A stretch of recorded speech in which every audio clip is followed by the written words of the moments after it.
Anh không biết bao nhiêu sao trên trời, anh không biết cuộc đời mãi ra sao. Dù xa lão dù ra sao thì anh vẫn luôn có một người luôn bên cạnh anh mãi thôi. Anh không biết yêu em sao cho vừa, anh không biết ngọt ngào hay chẳng sao. Tình yêu anh dù không mấy lời, nhưng lòng anh biết ý nghĩa cuộc đời này là khi có em. Và em ơi, điều anh biết là mỗi khi em cười là bao nhiêu phiền lo trong đời biến tan. Và em ơi, điều anh biết là nỗi nhớ tới bởi lúc em rời xa chốn đây em giận anh. Và em ơi, điều anh biết là lắm khi đau lòng vì anh vô tình cho em buồn xót xa. Và em ơi, điều anh biết là không cần câu hứa đã yêu hôm nay yêu nhiều hơn lúc xưa. Anh trông thấy bao bông hoa trên đời, anh không thấy người nào xinh hơn em. Vì anh yêu trọn đôi mắt này, yêu trọn tâm trí, chỉ xin một đời này được che chở em.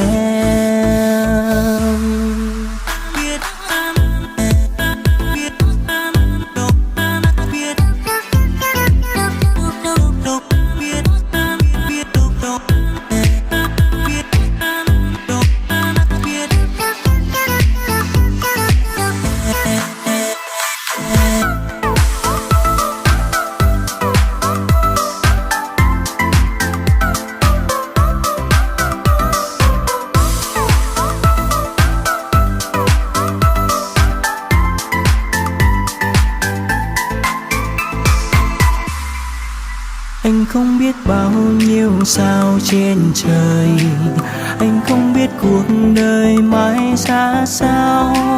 Dù xa lão dù ra sao thì anh vẫn luôn có một người luôn bên cạnh anh mãi thôi. Anh không biết yêu em sao cho vừa, anh không biết ngọt ngào hay chẳng sao. Tình yêu anh dù không mấy lời, nhưng lòng anh biết ý nghĩa cuộc đời này là khi có em.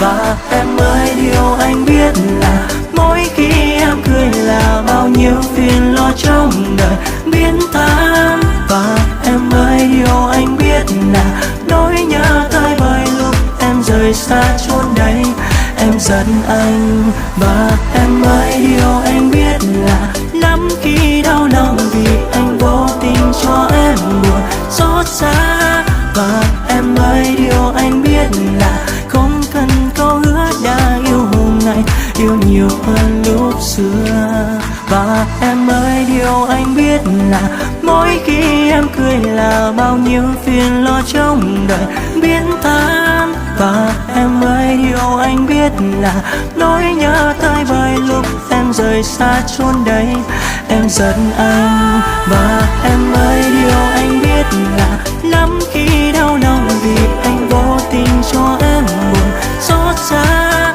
Và em ơi, điều anh biết là không cần câu hứa đã yêu hôm nay yêu nhiều hơn lúc xưa. Anh trông thấy bao bông hoa trên đời,